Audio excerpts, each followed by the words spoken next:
Nesta semana se completaram 100 dias do terceiro governo Lula. Aí, como de costume, apareceram várias análises sobre esse período. Esse ritual de fazer a avaliação dos 100 primeiros dias de um governo, até como uma forma de analisar como esses 100 dias sinalizariam o que vai vir no restante da administração.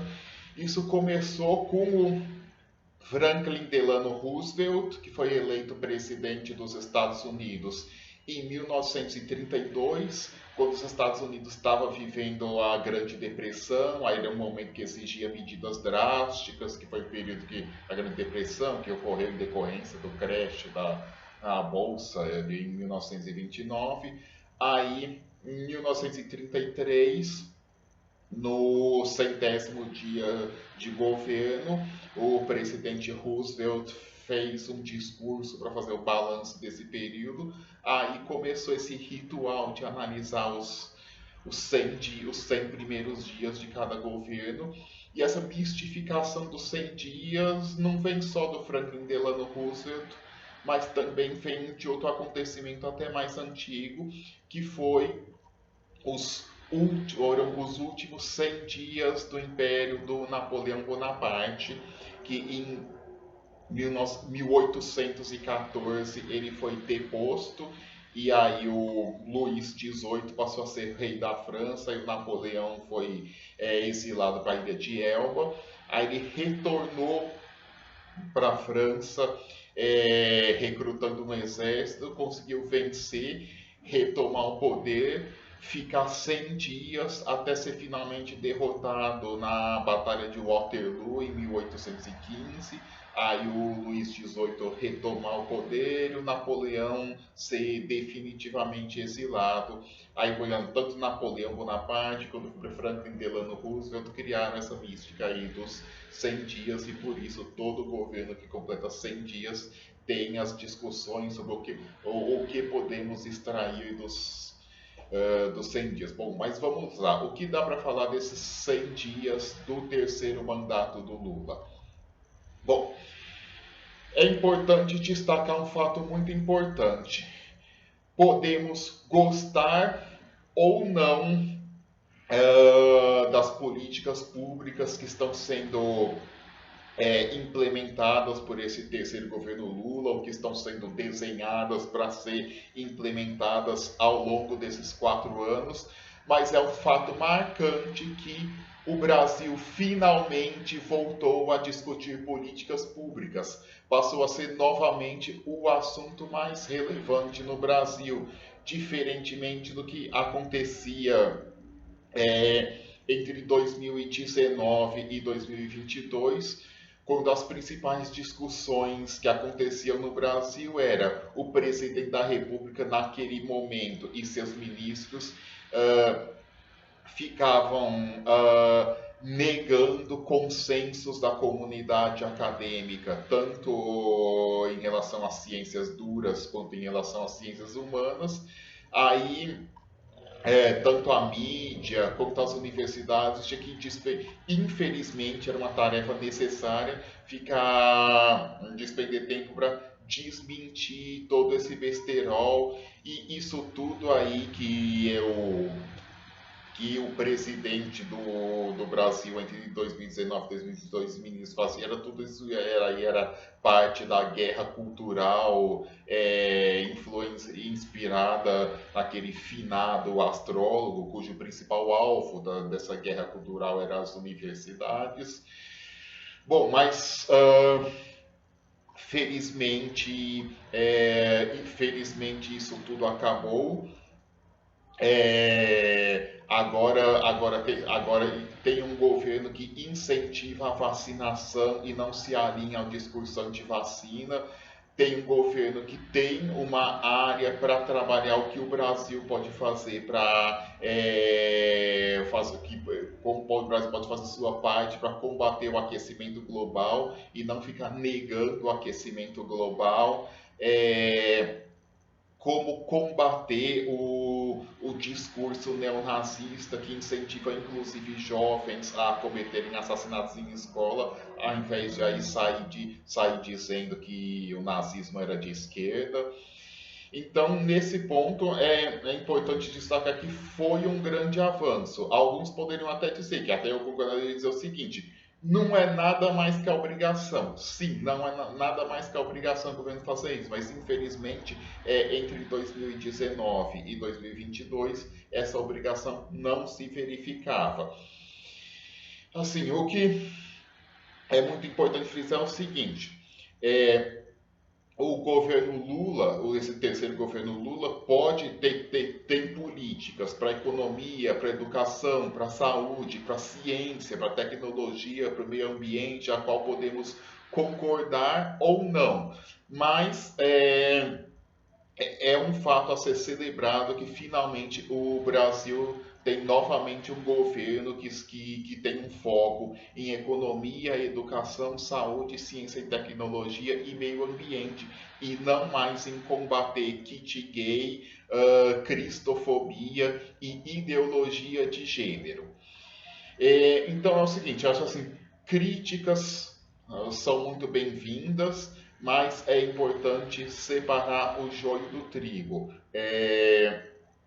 Não devemos assim levar muito a sério críticas de quem tem saudosismo daquele show de horror que foi o período entre 2019 e 2022.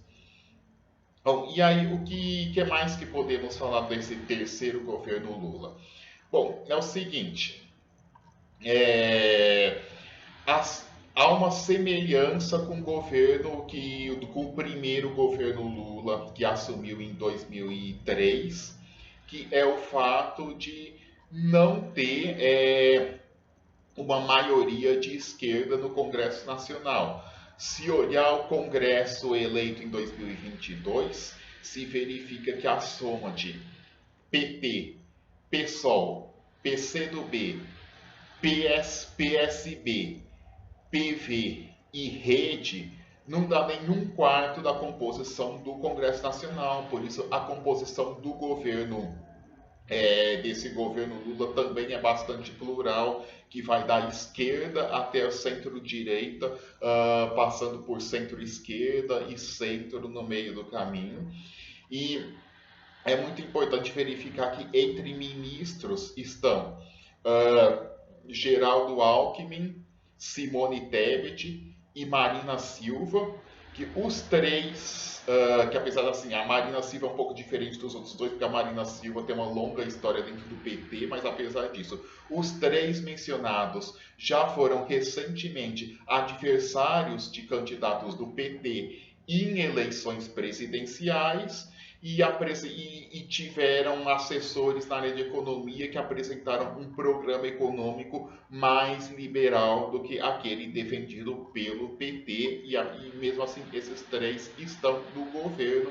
Aí se verifica a pluralidade, existe uma forte pluralidade no terceiro governo Lula, assim como teve no primeiro governo Lula, no segundo governo Lula, no primeiro governo Dilma, no segundo governo Dilma. Mas há uma diferença bastante importante entre esse início de terceiro governo Lula com o início do primeiro governo Lula 20 anos atrás. Que é decorrente de mudanças tanto da política brasileira quanto do cenário mundial, é que desta vez, se observar os discursos tanto do Lula quanto dos ministros dele, se verifica que há uma disposição muito menor de tentar conquistar a aprovação de quem não votou nele do que o que ocorria em 2003. O Lula, dessa vez, e seus ministros estão com um enfoque muito maior em manter coesa a já sua fiel base de apoio. Aí alguns poderiam perguntar, mas por quê? Bom, é o seguinte,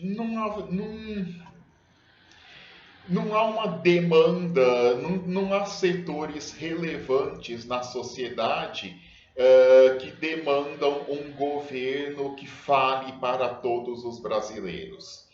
É porque quem não votou no Lula no segundo turno de 2022, mas votou em outro candidato, votou em um candidato que foi o presidente da República entre 2019 e 2022, que nunca teve preocupação de falar para todos os brasileiros, de agir como presidente de todos os brasileiros.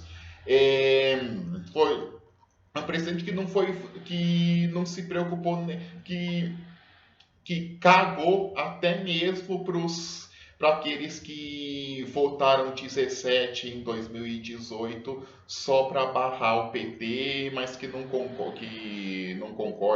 concordaria com todos os discursos. Não.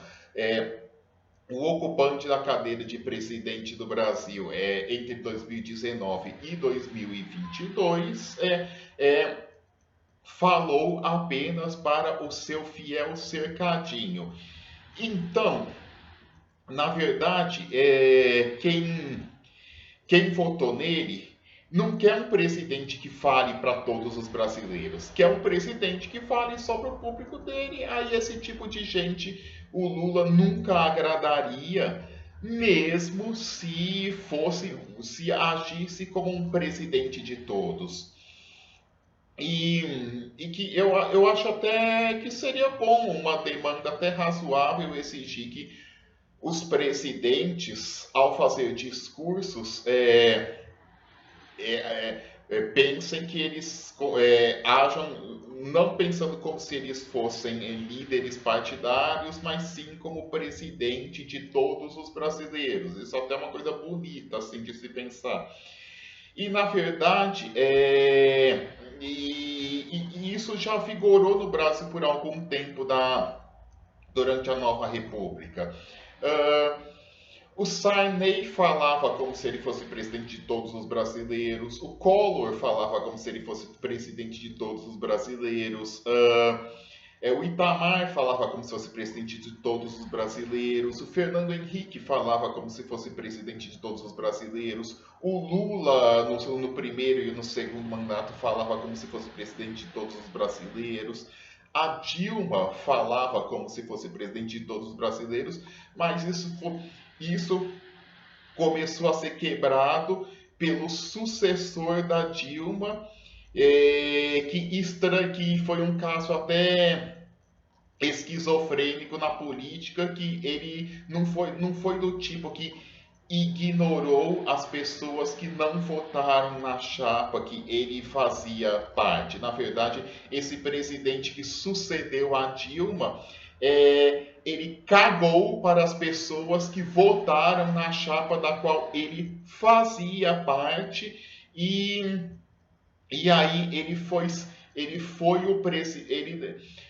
Ao analisar os discursos dele, os discursos dos ministros dele, se verificava que ele não agia como um presidente de todos os brasileiros, e sim como apenas como presidente daqueles que votaram na chapa adversária a qual ele fazia parte. E aí depois o presidente eleito em 2018 falou apenas, agia também apenas como presidente, não apenas de quem tinha votado nele, mas assim apenas de quem era do cercadinho dele.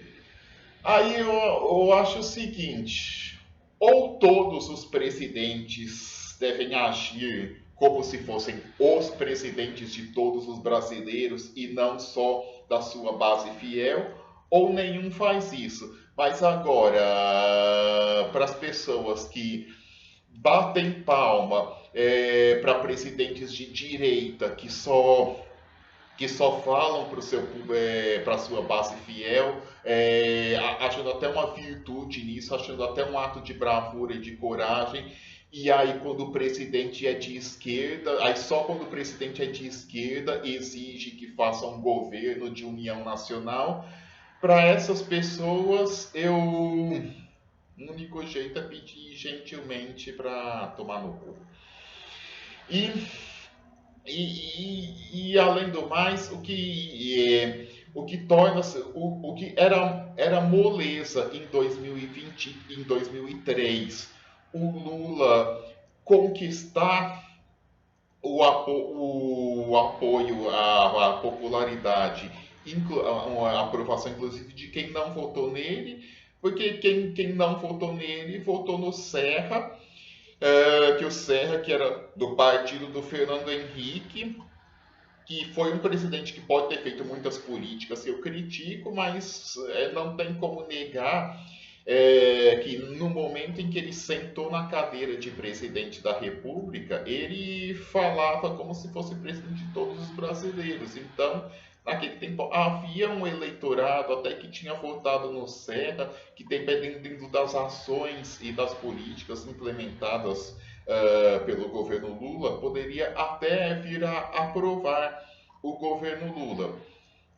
Agora, pense em 2022, em quem votou e em quem achou que o melhor dos candidatos era um candidato que já falou que quilombola pesava arrobas, que a deputada do PT não merecia ser estuprada porque era muito feia, que imigrante era a escória do mundo, que o problema dos indígenas brasileiros foi a falta da cavalaria americana, que exaltou o Ustra no meio do Congresso Nacional. Imagina o tipo de gente que acha que o melhor dos candidatos é um candidato que fala essas coisas. Aí alguns poderiam dizer: ah, mas muita gente que votou nele é gente boa, que não concorda com essas coisas, que só votou nele por causa da economia.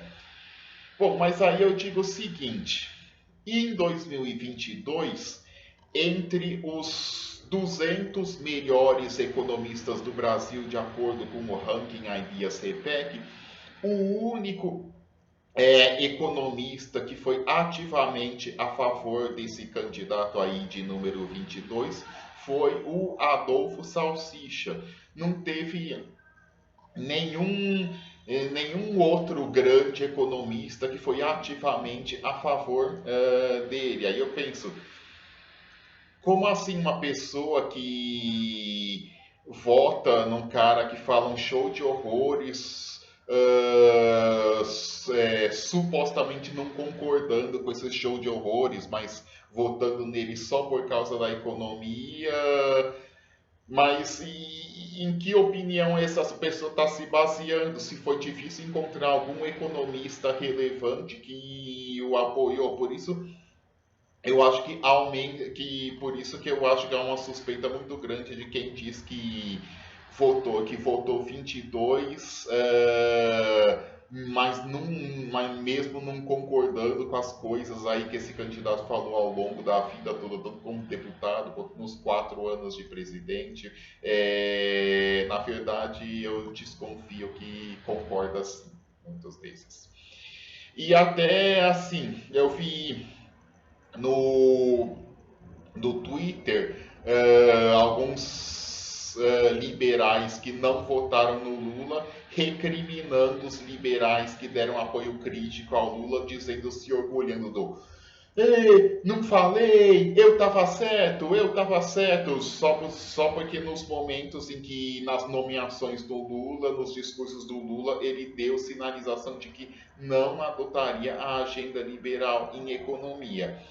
Aí eu penso o seguinte: os liberais que deram o voto crítico no Lula, primeiro lugar, muito obrigado, eu agradeço muito por ter votado na civilidade, inclusive mesmo sendo de um candidato que não tem as mesmas ideias sobre economia, e ao ver esses liberais da turma do eu avisei, ao ver essa turma de que continua achando que o melhor dos candidatos era um que dizia a pandemia da Covid-19 não ia ter nenhum efeito no Brasil, porque não ia ter grande efeito no Brasil, porque o brasileiro nada no esgoto e não acontece nada. Eu acho assim, se os liberais os liberais que deram voto crítico no Lula ganharam uma ótima oportunidade de rever as amizades, começar a pensar, bom, será que esses ex-amigos que continuam achando que o melhor dos candidatos era aquele que falava aí do esgoto. Você acha que quem acha que esse candidato é melhor pode continuar sendo uma referência moral ou intelectual? É uma oportunidade de repensar nas companhias, pensar que esses liberais que continuaram apoiando aquele candidato lá estiveram sempre errados. Bom, e que mais que eu tinha que falar? Bom, é o seguinte, eu não estou dizendo que é, eu não estou dizendo que o Lula, como presidente, deve ignorar quem não votou nele. O presidente da República tem sim a obrigação de ser o presidente de todos os brasileiros e não apenas o presidente daqueles que votaram nele. Mas eu estou dizendo assim que o Lula deve tentar conquistar a aprovação de quem não votou nele, melhorando a vida das pessoas que não votou nele e não fazendo discursos que agrade esse pessoal, que não tem que fazer discurso para agradar o pessoal, porque grande parte desse pessoal gosta de um discurso horrível e que por isso não é para ser agradado com o discurso.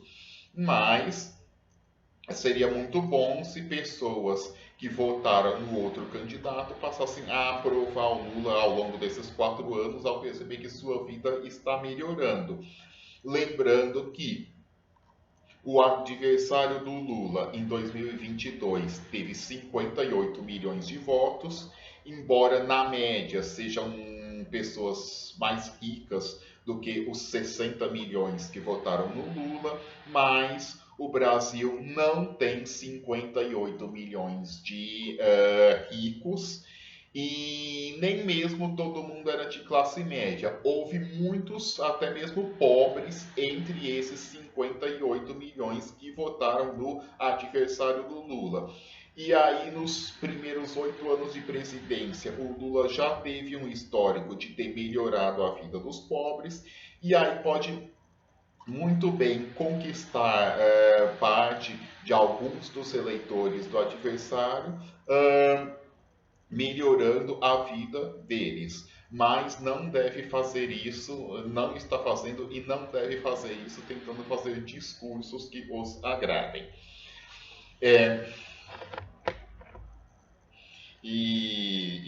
Bom, tinha muitos itens aqui que eu anotei para falar. Desculpa eu não ter uma boa memória para simplesmente guardar tudo na cabeça o que eu tenho que falar. Ah, sim, e apesar de se verificar que o Lula e seus ministros não estão tão empenhados em, através do discurso, ganhar simpatia de quem não votou neles, qualquer pesquisa de opinião que mostra a aprovação do governo Lula nesses primeiros 100 dias dá uma margem de ótimo ou bom em relação ao ruim e péssimo, maior do que a de 1,8%, que foi a margem do segundo turno da eleição presidencial de 2022. E também naquelas pesquisas binárias que não tem ótimo, bom, regular, ruim, péssimo, e só aprova e reprova, todas as pesquisas estão mostrando que a diferença entre os que aprovam e os que reprovam é maior do que o 1,8% por cento do segundo turno de 2022. Ou seja, existe mais gente que não votou no Lula, que está aprovando o Lula, do que gente que votou no Lula, que está reprovando o Lula no momento. E além dessa conjuntura política nacional, que houve uma direita que nos últimos 20 anos foi cada vez mais para a direita e por isso fica impossível conquistar, tentando agir como presidente de todos os brasileiros, aí torna politicamente mais conveniente falar para a própria base de esquerda mesmo. Outro motivo da diferença entre o Lula de 2023 e 2003 é que agora atualmente não há mais um quase consenso macroeconômico que existia 20 anos atrás. No início de 2003, o Bill Clinton tinha saído do poder há pouco tempo, em 2000. O Tony Blair ainda era primeiro-ministro do Reino Unido, o Gerhard Schröder era chanceler da Alemanha. Aí foi o período da chamada Terceira Via, que a centro-esquerda aceitava várias ideias liberais sobre economia, sem muitos questionamentos, e essa terceira via, que acabou servindo de alguma forma de referência ao primeiro mandato do Lula, essa terceira via já não existe mais, nem mesmo nos países do centro do capitalismo. Nós verificamos agora o democrata Joe Biden falando muito mais em retomada do papel do setor público na economia do que falava o também democrata Bill Clinton 25 anos atrás.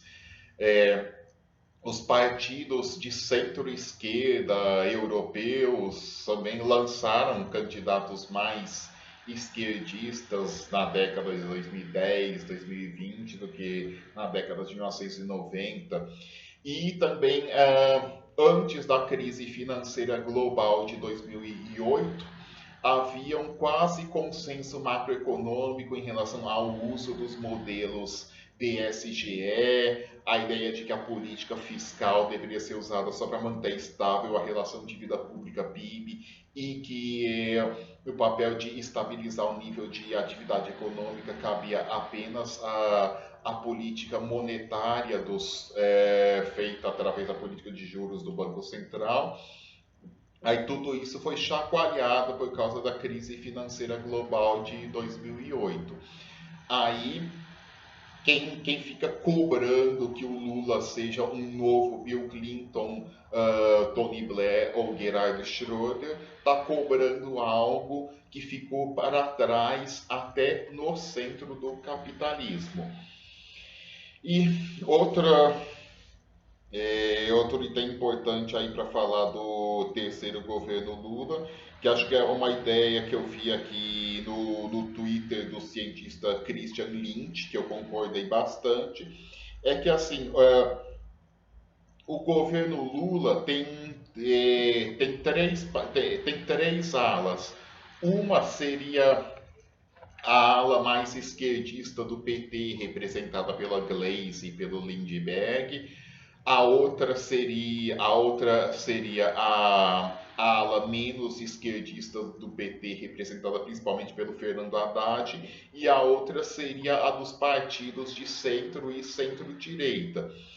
Aí, nas disputas internas do PT, entre a ala da Gleisi, a ala mais esquerdista, que é da Gleisi, e a ala menos esquerdista, que é do Haddad, pelo fato da ala do Haddad está mais próxima da ala dos partidos não esquerdistas do governo Lula, do qual o governo Lula depende para se sustentar.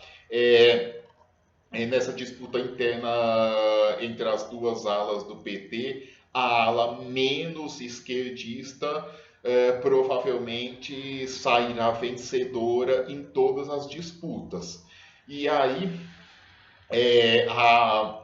a ala mais esquerdistas do PT, que tem que é mais ligada à Gleisi Lindbergh, que também está com outros partidos, como o PSOL, por exemplo, essa ala provavelmente perderá todas as disputas, mas não deixará de bater bumbo depois de todas as derrotas, até como uma forma de pressionar o governo para não ir tão para o centro assim.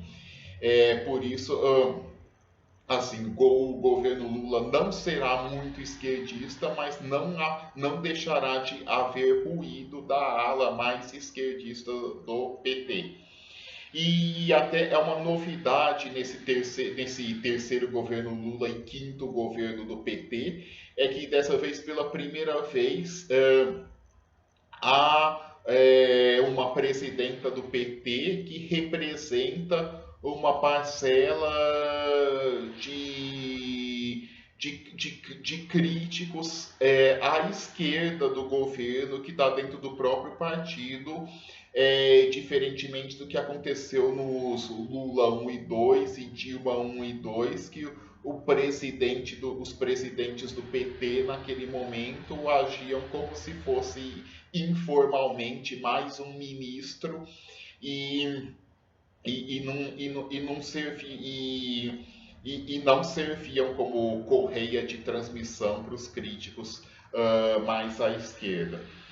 E por fim, sobre o novo marco fiscal proposto pelo ministro da Fazenda Fernando Haddad, eu pensei em comentar meus comentários sobre esse novo marco fiscal neste vídeo, mas aí eu pensei que ia ficar longo demais. Aí eu já falei do novo marco fiscal na página do Facebook do meu professor de economia, e quem quiser saber com mais detalhes o que penso sobre esse novo marco fiscal deve entrar no Facebook, na página Meu Professor de Economia, e verificar. Não vou ficar repetindo aí tudo o que eu disse, mas vou fazer só uma observação adicional. Seria uma falsa analogia comparar entre o Fernando Haddad em 2023 e o Antônio Pallotti em 2003. Eles realmente têm a semelhança de serem ministros da Fazenda, serem quadros importantes do PT, serem ex-prefeitos, estarem à direita da média do PT, mas há diferenças importantes. O Antônio Pallotti, na sua equipe, teve economistas muito ortodoxos e conservadores, como o Joaquim Levy, que era o secretário do Tesouro, e o Marcos Lisboa, que era secretário de Política Econômica.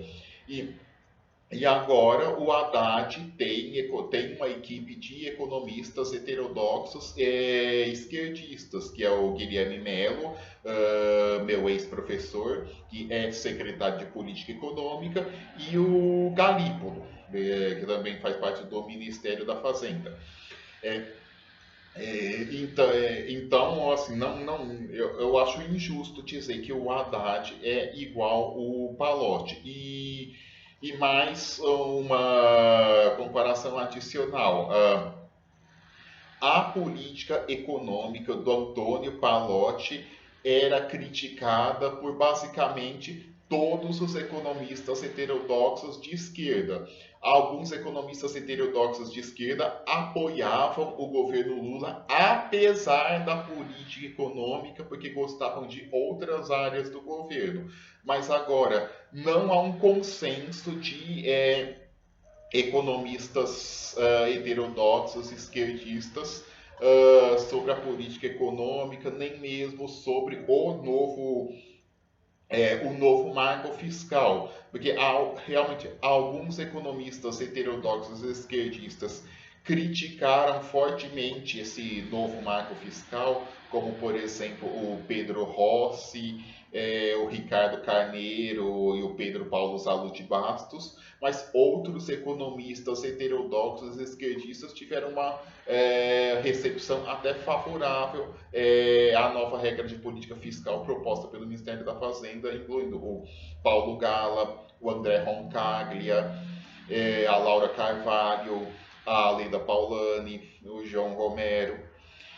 Então, eu acho que era isso que eu tinha a dizer dos 100 primeiros dias do terceiro governo Lula. Aí, quem gostou desse vídeo, eu gostaria que desse um like e ajudasse a divulgar.